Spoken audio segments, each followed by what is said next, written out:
Magic, so Jesse would accept a Knicks jersey, just not a Rangers jersey. They have no basketball team in the family, so. Right, exactly. That's okay. She could put that next to some Bills memorabilia and Sabres memorabilia. Totally fine. Oh, Emma's starting to line it up. Backhand pass. Yeah, she politely declined the Ranger jersey on Monday. Did she actually decline it? Oh, yeah. No, that's no joke in their family. I don't think she would even touch it. It wouldn't be photographed with it. I love that. Yeah, totally. The Pegula family's got to be in good spirits right now with the Bills. Come on. Right. Leading the division, looking good. Their quarterback just got engaged. Yeah, to Haley Steinfeld. Yeah, the actress, singer.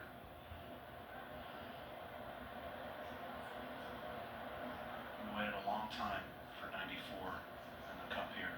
40-something years.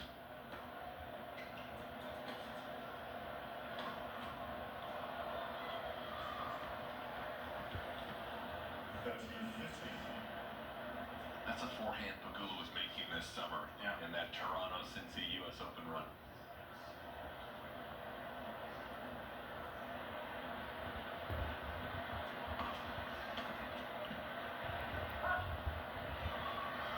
This is somewhat difficult for a player. Now they can sense that it's a little quiet in there and a little uneasy, and I think it as a player makes you a little more nervous.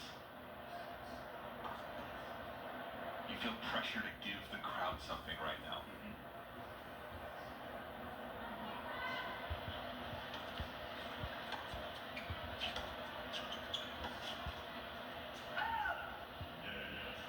So Navarro consolidates to 4-2. Who's the most entertaining exhibition player you ever saw? Oh gosh, I mean, I hate saying Federer because he's probably the most entertaining non-exhibition player I ever saw, but from what I heard, a lot of times when Federer played the Garden Cup back in the day, he's played a ton of big exhibitions all over the world. He would practice before those. He would almost spend a training block of 3-4 days practicing, prepping for these massive exhibitions that he would play in around the world. So I know the easy answer to that is probably Mansour Barami. I'm sure you've seen him over the years. Yes, I didn't know if the general viewer was going to know that name. If you don't, if you're a Tennis Channel viewer, you probably know who that is. The Iranian-born, French resident in his 60s who is the clown prince of tennis exhibitions. It's like a Harlem Globetrotter. Totally. Just YouTube his name and you'll see what we mean.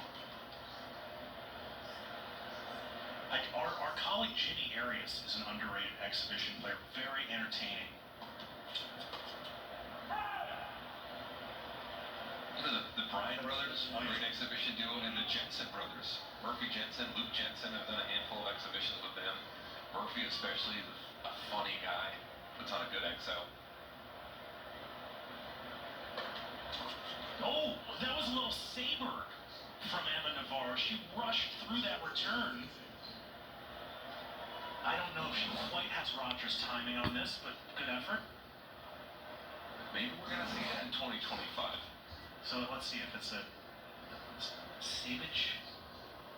No, Save for Emma. Yeah. All right, Jesse holds, keeps it a 1-break margin, but Navarro closing in on the finish line. And Emma Navarro, ranked 8th in the world at her career high this very minute, has a set to break on the U.S. Open finalist Jesse Pegula.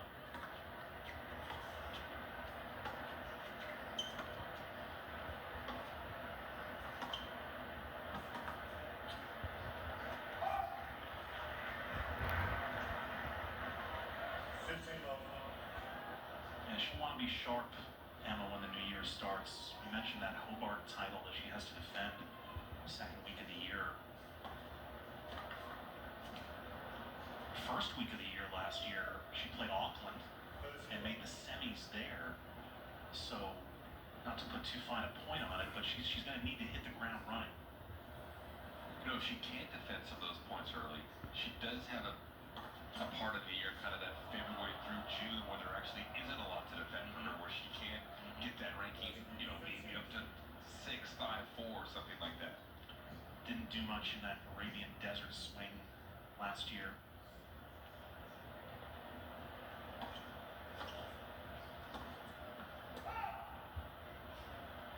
On the other hand, Jessie has got a pretty nice runway in the first half of the season where she can build some points on her ledger.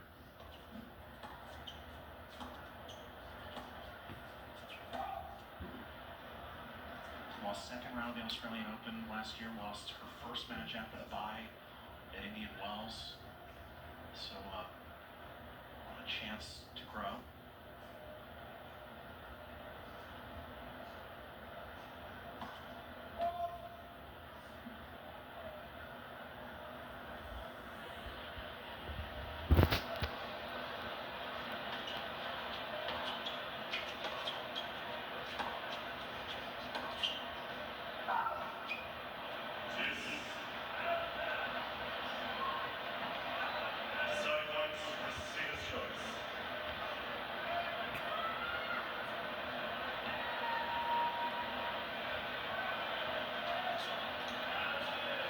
Deuce court decision for Pegula on the deciding point.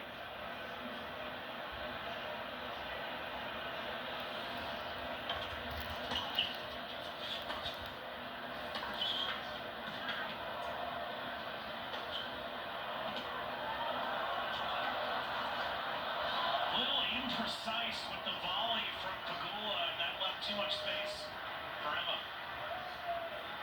Those are the little things. You haven't played a bunch. Sometimes put some of the easier shots away, fine-tuning those volleys. Those are the things that come last when you're working on your game in the off-season.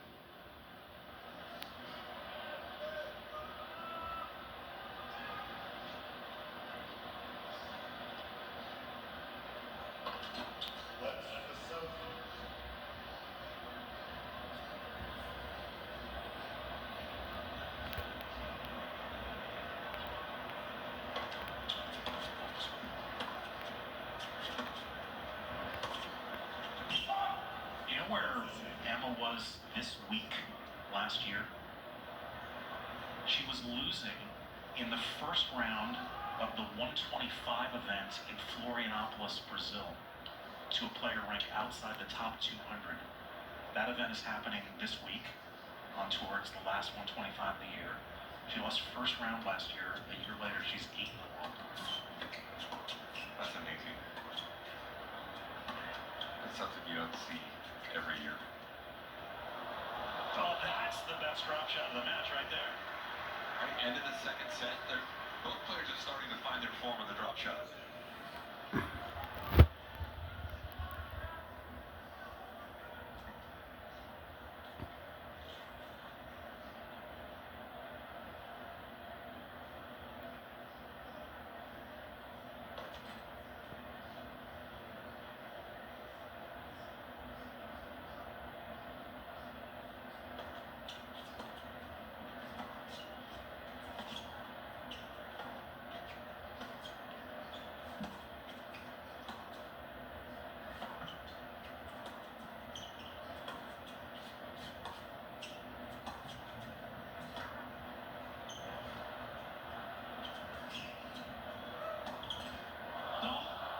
She Restanoed Navarro off the tape and over the frame. That's a reference to a famous U.S. Open match where Derek Restano, the American, had a chance, match point, I think, to beat Boris Becker. And that's what happened to him on match point to lose. And he lost the match.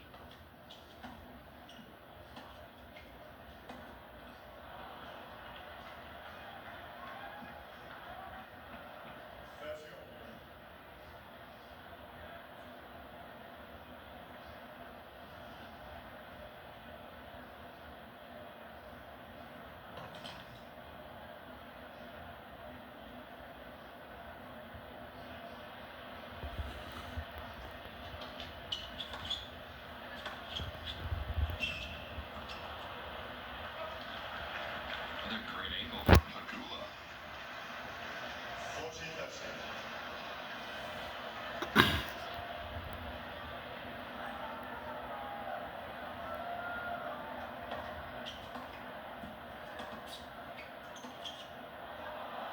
All right, Jessie does hold to stay within a break, but Emma Navarro to serve for the match.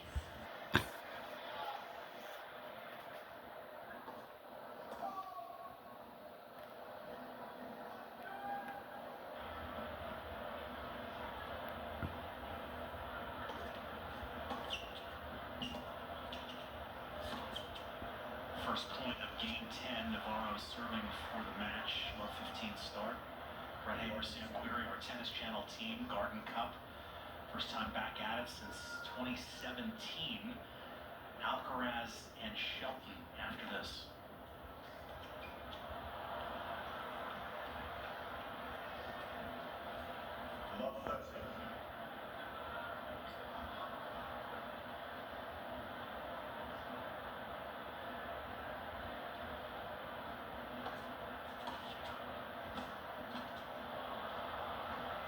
And look at this. Love 40 with Navarro trying to close it out. This match has had interesting ebbs and flows the entire time. Early on, no one holding serve. We had a handful of games with quick holds at love. Kind of out of nowhere now. Pegula with 3 break chances. Navarro saved 1. 4 break chances, excuse me, with the deuce point. What's the longest you would put the racket down for during the off season? Completely step away from the court. Honestly, probably 10 days. Max. Yeah. And after that 10 days, I wouldn't necessarily go back and start training a ton, but wow. There we go. That was the forehand we were seeing midway through the first set from Pegula as she breaks to get to 5-all. Usually I would just get more. So, what am I going to do? Well, I like to play tennis. I'm good at it. I'll go get some balls with some friends for a couple hours. You did take up the game after all because you loved it, right? I mean, Exactly.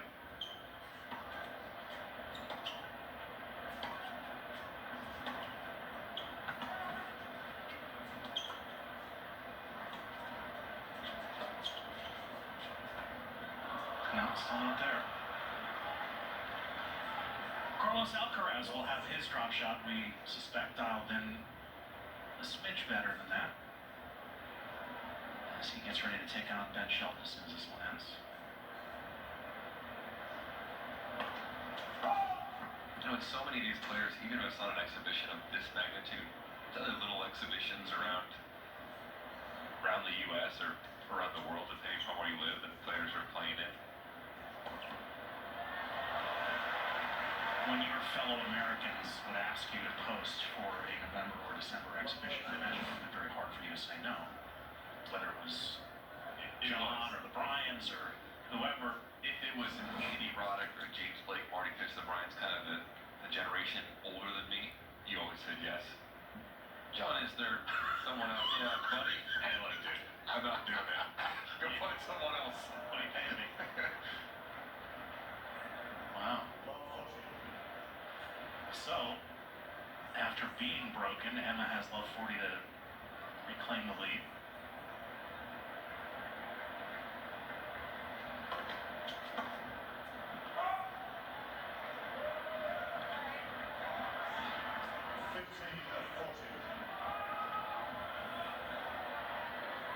There's Ben. Checking the score.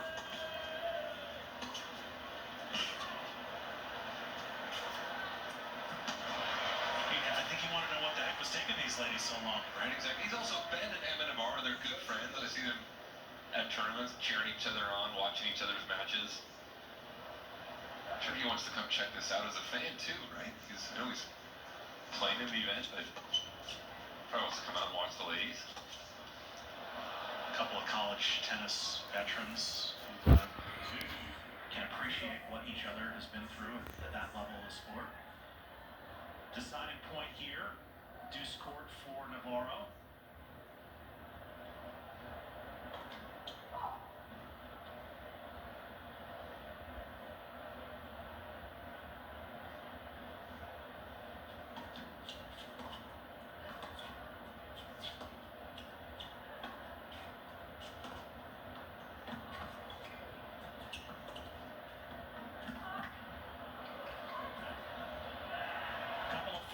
And then a delicate little volley put away, and Navarro leads again.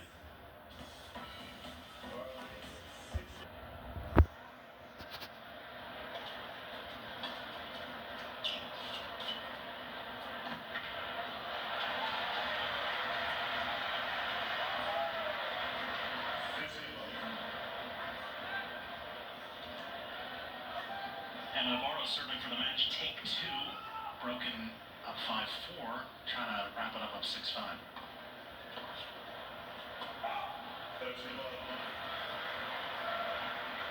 It's always a good feeling as a player when you serve for a match, doesn't work out, you break right back and you get chance number 2.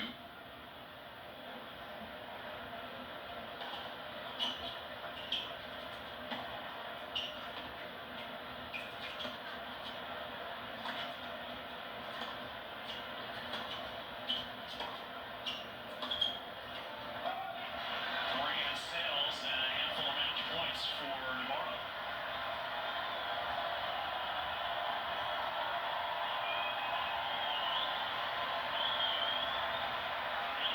One more consult with the front row to see where this serve will go.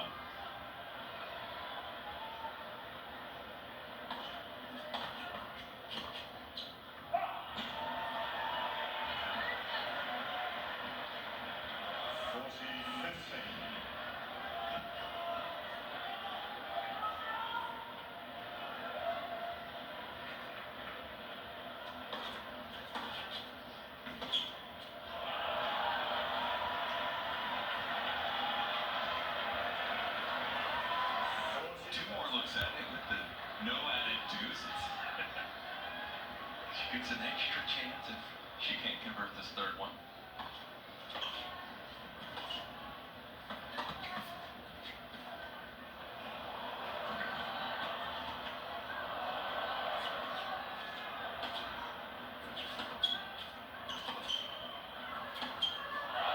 And that will wrap it up.